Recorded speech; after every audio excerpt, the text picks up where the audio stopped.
Tindakan tegas penguatkuasaan oleh agensi di bawah Kementerian Dalam Negeri berjaya menyelamatkan ketirisan hasil negara dianggarkan antara 15 bilion ringgit hingga 30 bilion ringgit dalam tempoh 2 tahun kebelakangan ini.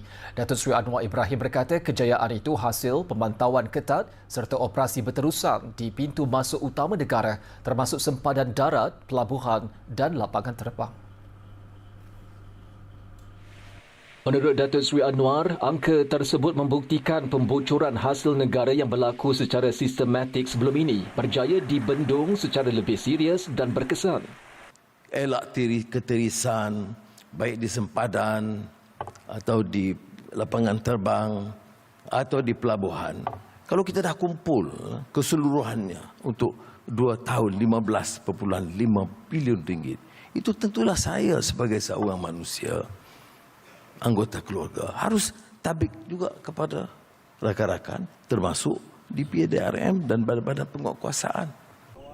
Datuk Seri Anwar berkata dana yang berjaya diselamatkan itu memberi impak langsung kepada kedudukan fiskal negara dan boleh dimanfaatkan semula untuk pembangunan serta kebajikan rakyat.